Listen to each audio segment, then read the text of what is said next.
Hola, ¿cómo les va? Soy Miguel Antonio Gutiérrez Guareca, director del Colegio Comprender, y estamos aquí justamente en este nuevo episodio del podcast que, como ustedes saben, estamos tratando diversos temas de derecho y el día de hoy me siento muy contento de recibir a dos maestros, dos jueces que han tenido una larga trayectoria en el tema de ejecución penal en nuestro sistema jurídico mexicano. Me refiero precisamente al maestro Rubén Godínez Cerón. ¿Cómo está, maestro? ¿Cómo está, doctor? Muy buenas noches, gracias por la invitación. No, al contrario, gracias a usted, doctor. ¿Cómo está usted, Marco Antonio Rueda? Un gusto saludarlo, doctor, a sus órdenes y gracias por la invitación. No, al contrario, gracias a ustedes que aceptaron estar por acá este día. Doctor, bueno, usted, ¿cuántos años de ejecución, maestro, en juzgado de ejecución? Bueno, yo soy relativamente joven, digámoslo así, en el sistema de ejecución penal, unos años un poco menos que el juez Marco Antonio Rueda.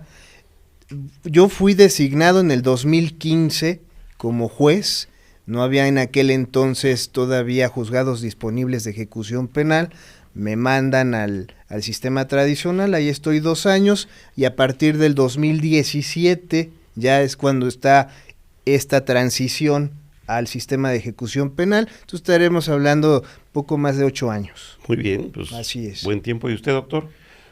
Un poquito, ya llevamos tiempo en la ejecución, empezamos lo que fue el primer juzgado, que fue en 2011, pero como secretario de acuerdos.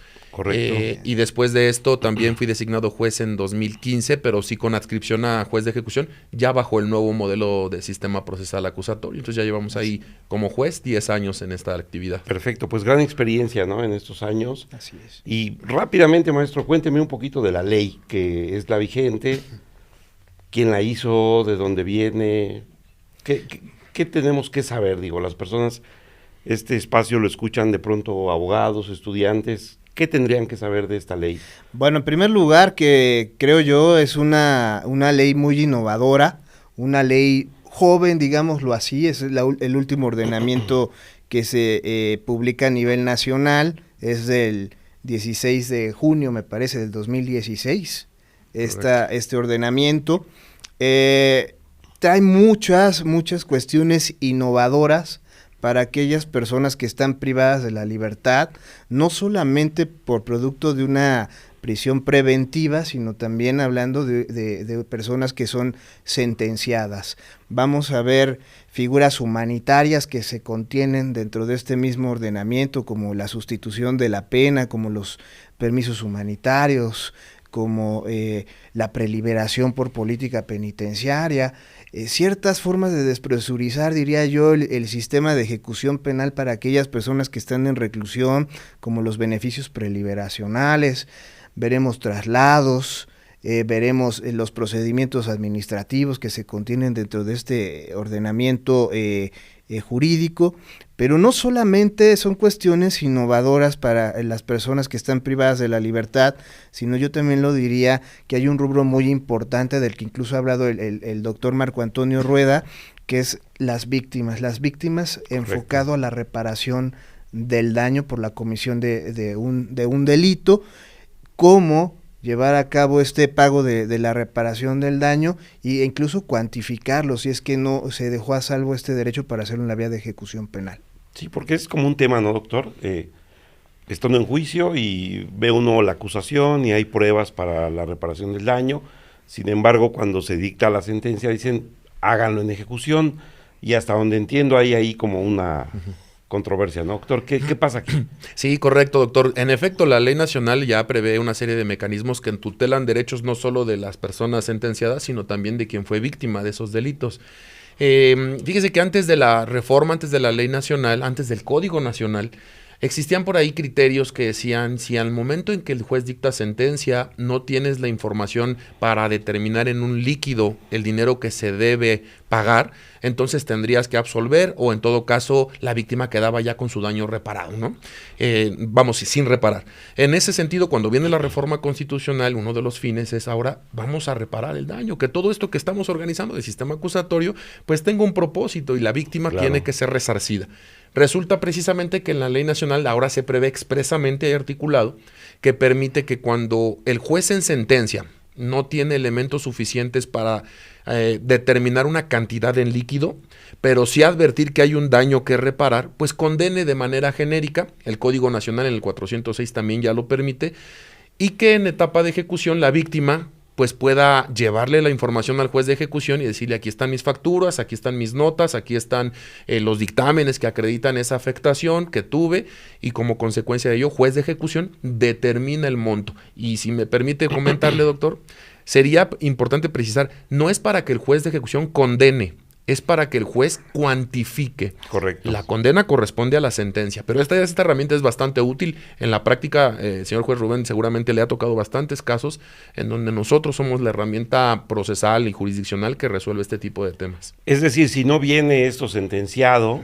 previamente, no se puede hacer este incidente, ¿verdad, maestro? Así es, exactamente, se debe por lo menos, y lo dice la Constitución Política Correcto. de los Estados Unidos Mexicanos, ¿no? En el 20 constitucional, que el juez que establece una sentencia condenatoria no podrá absolver del pago de la reparación del daño, y en este caso, si no se logra mediante los medios de prueba que se llegaron a exhibir o incluso a desahogar en la etapa de juicio, si no alcanzan para una cuantificación, pues se deja libre para que se haga en la vía de ejecución, ¿no? Por eso el juez condena, pero lo deja libre para la vía de ejecución penal. Yo sé que hay una sentencia muy famosa, aquella de un hotel en Acapulco, para no decir marcas, ¿no? Uh-huh. Que fue como muy famosa por el tema de la cuestión de la reparación del daño, y sé que es algo civil, ¿no? Pero fue como muy sonada, ¿no? De pronto quienes postulamos en materia penal teníamos como este tema de, bueno, ¿qué tanto te van a reparar, no? ¿Cuál ha sido la evolución, maestro, realmente en el tema de la reparación del daño? Ya vemos como que se integra, porque la Ley General de Víctimas establece todo un proceso de medidas. Platíquenos un poquito de esto. ¿Qué tanto ya puede aspirar una víctima que integra debidamente una reparación del daño? Bueno, aquí la cuestión, y es que también yo creo que lo ha visto el doctor Rueda, que ha estado mucho sobre el debate, doctor, y que creo que también es importante mencionarlo al auditorio, es que deben de ser nuevos medios de prueba los que se deben de ofertar ante el juez de ejecución para pretender lograr esa cuantificación, porque se puede suponer y llegar a la conjetura de los que se ofrecieron en etapa intermedia, los que se desahogaron en juicio, no alcanzaron ese cometido, ¿no? No lo lograron, esa cuantificación, y es por eso que tienen que ser nuevos medios de prueba con los que se logre esta cuantificación ante el juez de ejecución en términos del 156 de la ley de la materia, ¿no? Correcto. Así es. Doctor, en términos generales, ¿cuáles son las posibilidades que tiene una persona que ya está sentenciada para poder acceder a un beneficio? ¿Cuáles son los que marca esta nueva ley? Perfecto. En relación a este tema, y está vinculado, doctor, con la reparación del daño, precisamente Sí. Porque uno de los requisitos para poder acceder a estos mecanismos es la satisfacción de la reparación. En esa tesitura, la ley nacional contempla dos mecanismos, que son la libertad condicional y la libertad anticipada. Más o menos tienen los mismos requisitos, no es una cuestión de temporalidad, de participación en las actividades que se organizan en el centro de reclusión, la satisfacción de la reparación del daño, que es relevantísima. Y ahí también creo que juega un papel importante en la participación del sistema penitenciario, ¿no? El sistema penitenciario ha tenido que tener bastante evolución, bastantes cambios, porque antes el interno pues prácticamente se quedaba olvidado en los centros de reclusión. Son 10 años de prisión, pues nos vemos en el 2035 y se acabó, ¿no? Ahora no, ahora ya una persona que está privada de la libertad puede acudir ante el juez de ejecución y decirle: oye, yo quiero estudiar, yo quiero trabajar, y en el caso del trabajo, para reparar incluso ese daño que causé como condicionante para acceder al beneficio. Entonces, estas dos herramientas son útiles. Si me permiten hacer una sintética crítica a la ley nacional, hay muchas cosas virtuosas en la ley nacional, pero hay cosas que creo que tenemos que señalar desde el ámbito judicial. Uno de ellos es el tema de que solo procedan los beneficios tratándose de personas primodelincuentes. Eso para mí es una cuestión que no abona a un proceso de reinserción. ¿Por qué? Cuando una persona ya tiene ese antecedente y ingresa nuevamente a compurgar una pena, viene una problemática. ¿Qué va a hacer ese interno? ¿En qué va a participar? Si usted le dice, no puedes obtener tu libertad antes de la condena, entonces desincentiva a la propia participación del interno. Y creo que esto es algo que la reforma constitucional del 2008 tenía por objeto despresurizar, decía el doctor Rubén, despresurizar un poquito el sistema penitenciario. Se logró, ¿no?, con los cambios en relación a la concesión de beneficios y desde luego el tema de la prisión preventiva que abonó a justificar la necesidad de su imposición. Y hoy en día, respetuoso lo digo, ¿no?, con la reforma de 31 de diciembre del 24 en relación a materia de prisión preventiva y ahora con el tema de que no procedan beneficios respecto de personas que tengan algún antecedente sin distinguir si es culposo, el delito fue o no intencional y demás, pues está generando nuevamente que un efecto bola de nieve, ¿no?, que la población penitenciaria siga creciendo y vamos a ver en qué termina esto, ¿no? Y justo lo que usted dice, por ejemplo, en torno al derecho penitenciario, un interno, maestro, una persona privada de su libertad que tiene algún conflicto dentro de su estancia en el reclusorio, tiene que acudir primero ante la autoridad penitenciaria y si ésta no le resuelve, ya después se van a ejecución, ¿o cómo funciona esta parte, maestro? Sí, es algo muy interesante, es el famoso proceso. Bueno, dentro de la ley vamos a encontrar, si Marco concuerda conmigo, Claro, dos procedimientos administrativos: el disciplinario sancionador y el peticionario. Del rubro que usted habla, pues comprendería el disciplinario, doctor. Si la persona no acata las reglas, la normatividad, el reglamento, valga la redundancia que hay dentro de prisión, pues puede ser sometido a un procedimiento disciplinario donde se sigue un debido proceso penitenciario, hay que decirlo así, un debido proceso penitenciario que está contemplado, me parece, en el 46 de la ley de la materia, donde va a existir un principio de presunción de inocencia. Wow. La persona será presuntamente inocente de la falta que se le achaca hasta que se demuestre lo contrario. Y aquí debe de tener un defensor, debe permitírsele exhibir medios de prueba y se le debe de resolver en audiencia si es culpable o no. Así lo determina la propia Ley Nacional de Ejecución, y en caso de que se determine esa culpabilidad, pues puede recursarla judicialmente hablando ante el propio juez de ejecución, quien analizará esta resolución. Esto es en términos del 48 de la ley, tiene 3 días para impugnar, y el juez puede suspender el acto, puede suspender esa sanción hasta en tanto resuelva sobre la legalidad o ilegalidad de la misma, para que no se ejecute en lo que hace esta revisión, ¿no? Aunque también está la controversia del 117, fracción segunda, que dice que la puede impugnar dentro de los 10 días, pero esto sería vía controversial. Es lo que podríamos platicar sobre ese tema. Toda una disciplina, toda un área de especialidad, doctor. Por ejemplo, una persona está privada de su libertad y de pronto le habla a la familia, pues ya me trasladaron, ¿no? Ya me trasladaron, estaba en el norte, ya lo mandaron a Chihuahua o donde sea.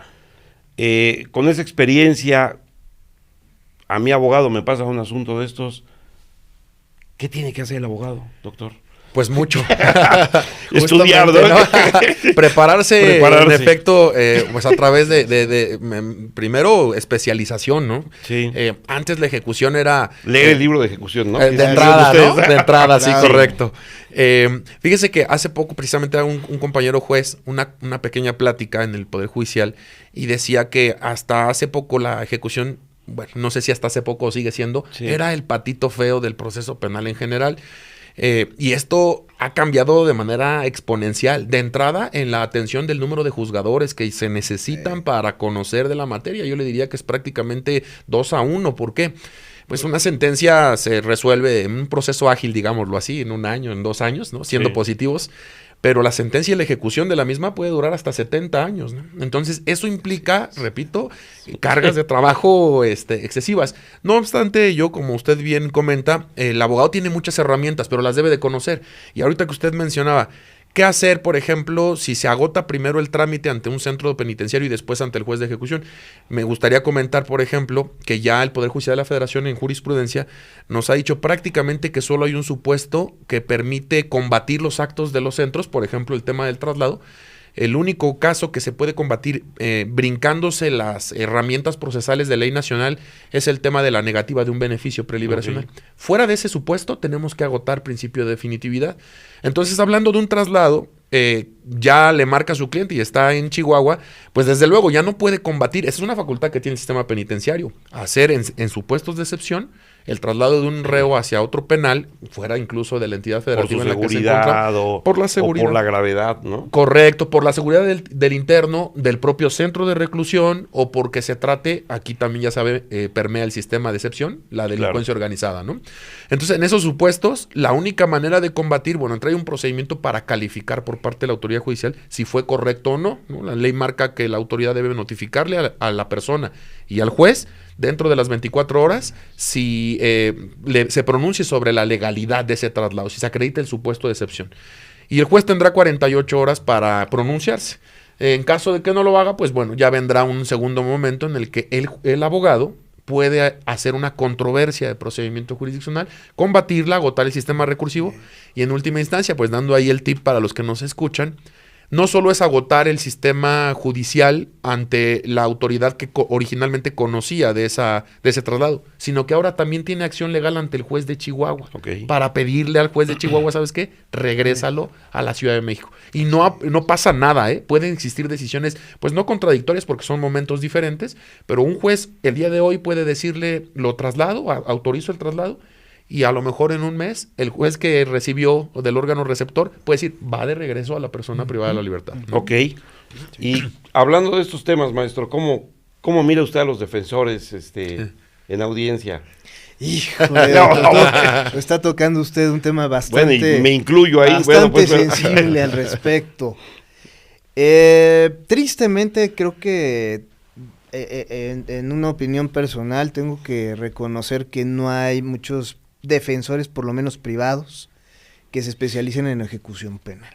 Y es un área de oportunidad. Es un área de oportunidades, la Ley Nacional de Ejecución Penal, y el monopolio creo que se detenta hacia la Defensoría de Oficio, que se especializa en ese tema, pero también debo decir que a los defensores no les alcanza luego el tiempo, están saturados de trabajo para poder atender las carpetas de ejecución con la diligencia que se debe, la acuciosidad, ¿no? que amerita cada uno de estos temas.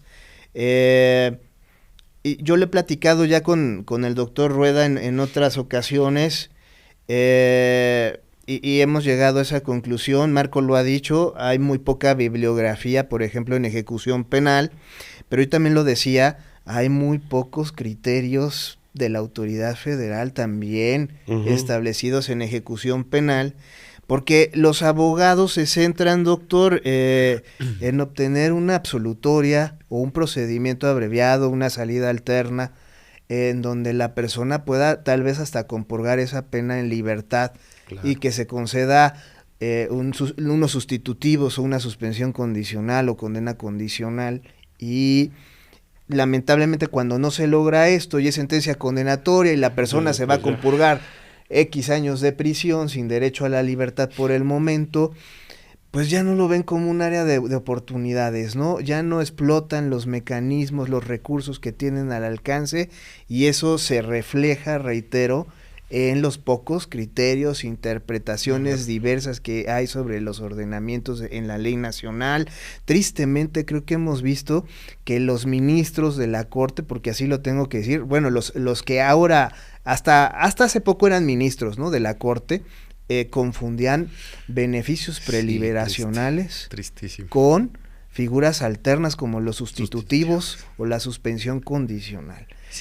Jueces de distrito, magistrados de colegiado que no tienen esa especialización en la materia, son muy respetables, muy conocedores, muy inteligentes en el rubro de donde enfocan sus estudios, jueces de control, jueces de distrito, de tribunal de enjuiciamiento, pero tristemente cuando los mandan a un área especializada como la de ejecución, advertimos que le faltan las tablas al respecto.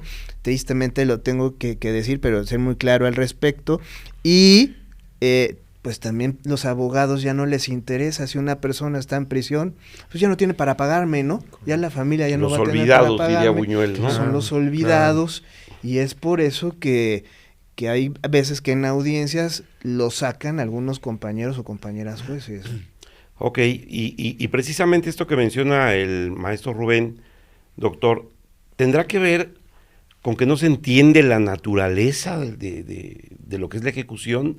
Por ahí en un curso que van a impartir, decía el doctor Sarre, ¿es una instancia o es Claro, una etapa? ¿No? ¿Usted qué opina, doctor, en esta? Sí. Usted, yo lo he escuchado en algunas conferencias y sé que tiene su opinión ideas forjada, ¿no? Entonces, Claro. Dele. Sí, muchas gracias, doctor, muchas gracias. Pues sí, básicamente, el tema de la ejecución ha sido olvidado por el argumento básico siempre es, de aquí en lo que yo puedo promover algo para el interno, van a pasar 5 o 6 años. Yo siempre pongo un ejemplo y ahorita lo traigo nuevamente a colación, ¿no? ¿Cuánto le cobró el abogado por llevarle desde la fecha de la detención hasta interponer y agotar el amparo directo? No por decir que serían todas las instancias con las que podríamos combatir una decisión judicial. Pues voy a decir una cifra, 10 pesos. Ok, eso le cobró el abogado. ¿Y cuál fue el resultado? Pues una sentencia de 10 años de prisión. Perfecto. ¿Cuánto puede cobrar un abogado que ahora, sabedor de la materia, experto de los criterios y que empieza a forjarse en esto, si le dice a la persona, en vez de que te vayas hasta los 10 años, yo puedo obtener un beneficio para ti a la mitad de esa condena? Bueno, pues por lo menos tendría que, el honorario tendría que ser por lo menos la mitad, ¿no? De los 10 pesos, creo yo. Menos. Y más ya con la experiencia vivida en reclusión, que pues desgraciadamente no es la ideal, ¿no? No solo en México, en cualquier país del mundo. Claro. Pues creo que ahí el abogado tiene que voltear a ver esta parte y prepararse, ¿no? Por supuesto, porque es relevantísimo. Ahora bien, la pregunta en relación a, ¿es una etapa o es la última instancia? ¿O qué es la ejecución penal, no? Hubo un criterio en la jurisprudencia 2016-600 del Pleno de Primer Circuito que se encargó de definir, y me parece muy atinada, ¿no? Esta jurisprudencia, que estableció que la palabra los procedimientos jurisdiccionales, hablando que la ley nacional menciona los procedimientos jurisdiccionales o los procedimientos que se encuentran en trámite, no debe entenderse como un nuevo juicio, como una nueva regla de proceso, sino que se trata precisamente de la última etapa de un todo llamado proceso penal mexicano.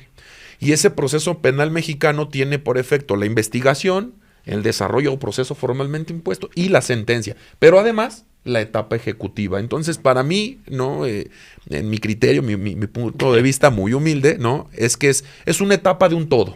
Y como tal, debemos ponerle atención porque a veces muchas cosas se pueden conseguir todavía más en el caso de la ejecución que en el caso del propio proceso. Cierro mi intervención. Si usted, como abogado, llega un caso, el Ministerio Público tiene la videograbación de que el delito se cometió, la imputación de una víctima y 2 testigos, el arma de fuego localizada a su cliente, pero además está, pues todo el arsenal probatorio está en contra de su cliente. ¿Se va a poder obtener una sentencia absolutoria? No, probablemente se puede obtener a lo mejor una pena mínima, un procedimiento abreviado en algunos casos, etcétera. Incluso otras figuras, mecanismos alternos, ¿no? Una suspensión condicional. Pero ya sentenciado, como decía el maestro Rubén, ya que está la persona sentenciada, ahí sí se pueden obtener muchas cosas más que lo que se puede obtener en el proceso que termina en sentencia, ¿no?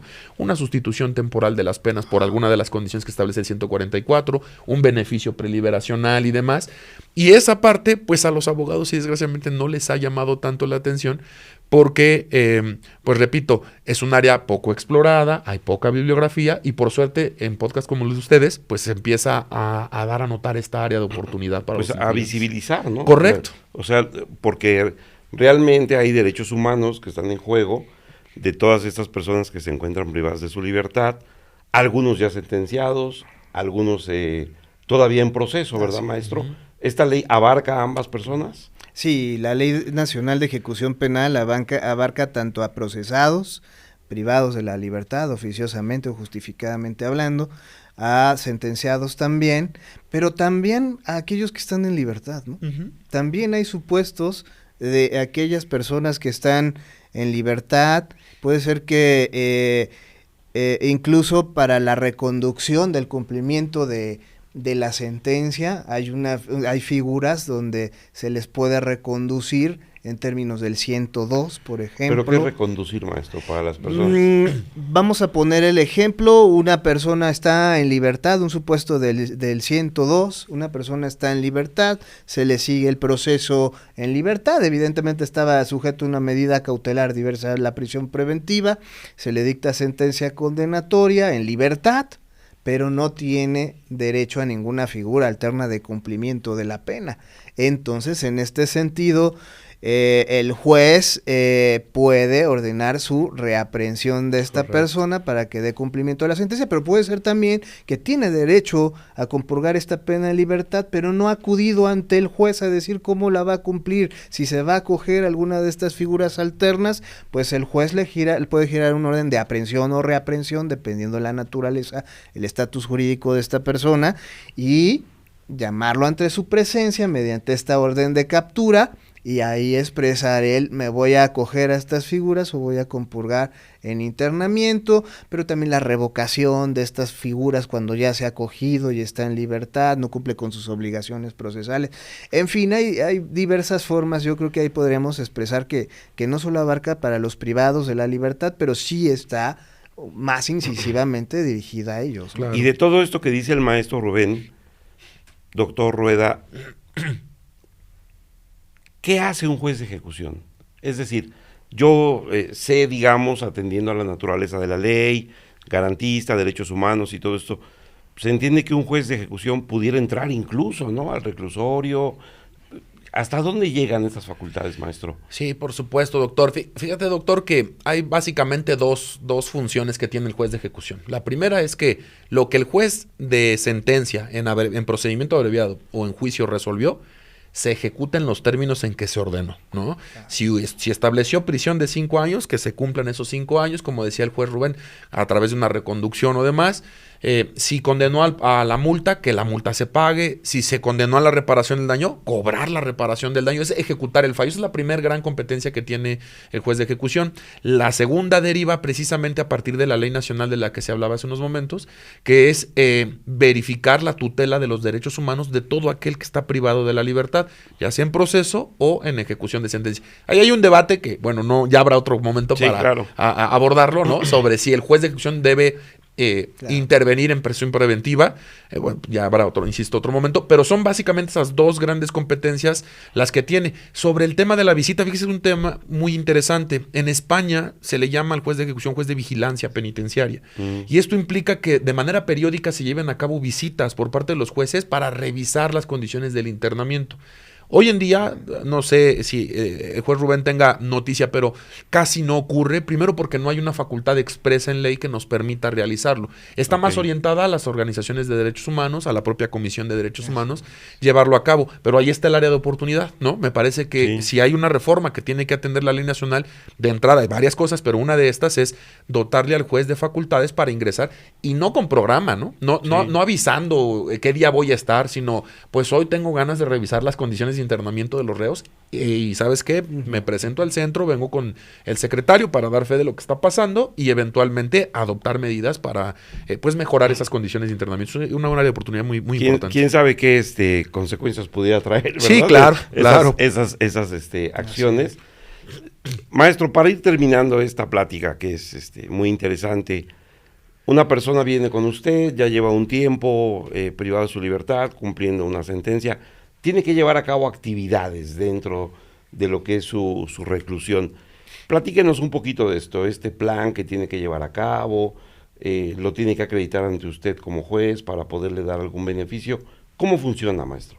Bueno, el plan de actividades lo define la propia ley, me parece que es en el glosario, en el artículo 3º, fracción 20ª, la organización de tiempos y espacios en las que una persona privada de la libertad va a desarrollar ciertas actividades orientadas a su reinserción social, basado en los ejes rectores que establece el párrafo 2 del 18 constitucional: trabajo, capacitación para el trabajo, educación, salud y deporte. En este sentido también podemos encontrar en el plan de actividades cuestiones relacionadas con actividades culturales, con actividades lúdicas, el famoso estudio psicológico, el estudio criminológico. Todo esto es un conjunto que se elabora dentro de prisión para que él oriente estas actividades, lo doten de herramientas en base a sus aptitudes y cualidades, a sus aspiraciones, para ser una persona, digámoslo, que se pueda reintegrar a la comunidad, reinsertar a la sociedad una vez que obtenga su libertad, ya sea por una compurga de pena o a través del otorgamiento de una figura preliberacional. Ha habido muchos debates también en torno al plan de actividades. Hay quienes dicen que no es necesario cumplirlo, si no quieren los PPLs, no lo van a cumplir, pero una manera de incentivar el acceder a un beneficio, pues es haciendo méritos, y uno de los méritos es cumpliendo con el plan de actividades, ¿no? También, por ejemplo, hay otros partidarios del tema que si no quieren hacer el plan, pues no lo hagan, o sencillamente es para pasar el tiempo dentro de prisión. Algunos dicen así, no es realmente una cuestión obligatoria, pero yo creo que esta es lo relevante, hacer méritos dentro de prisión a través del plan para poder obtener un beneficio preliberacional, porque si no cumplen con el plan, no podrán ser candidatos, por lo menos en cuanto a esta fracción, cuarta del 137 y 141 respectivamente, a acceder a un beneficio. Sí, y que la realidad de las cosas es que el trabajo siempre nos va a dar pues esa oportunidad de estar bien, ¿no? De estar mejor, desarrollarnos como personas. Doctor, un comentario final para irnos. Pues agradecerle básicamente la invitación y también invitar a todos los que vean el podcast, no solamente a que se queden con la plática, sino que se incorporen a grupos de estudio, que hay varios colegios que están haciendo cosas serias, ¿no? El caso, pues obviamente de los colegios que usted dirige, que me parece que se acerca a gente que realmente sabe de la materia y uno, bueno, yo como juzgador lo escucho. ¿Por qué razón? Porque podré o no compartir las ideas, pero es importante siempre tener un panorama mucho más amplio. Solamente así van a sentarse bases para que en un futuro pues los jueces de ejecución tengan más herramientas de decisión. Entonces, pues enhorabuena por estos foros y nada más pues reiterar eso, invitar a todos los abogados a que se incorporen a esta materia. Maestro, yo sé que en breve van a empezar con un curso, ¿no? También, Así es, cuéntenos doctor. un poquito ahí. Bueno, pues rápidamente, usted me ha dado la oportunidad, y lo tengo que agradecer así públicamente a través de Colegio Comprender, de coordinar un curso superior en materia de ejecución penal, así se ha intitulado, que estará a partir del día 22, lunes 22 de septiembre, durará toda la semana, de lunes a viernes, donde vamos a tener grandes exponentes referenciales en la materia de ejecución penal, desde el doctor Miguel Sarre, que es uno de los grandes contribuyentes a la creación de la Ley Nacional de Ejecución Penal, cuestionable o no en ciertos criterios, creo que es un referente en esta materia. Tendremos también a uno de los defensores de oficio especializados en materia de ejecución, el maestro Gerardo Manrique. Él también contribuyó en algunos apartados también de la creación de la Ley Nacional de Ejecución Penal. Tendremos al doctor René Uribe Manrique, también juez ya de muchos años especializado en ejecución penal, que también ha forjado algunos criterios bastante importantes sobre la materia. El juez Víctor Nava, también un juez del estado de Guerrero, de los primeros también en dar impulso procesal a la Ley Nacional de Ejecución Penal.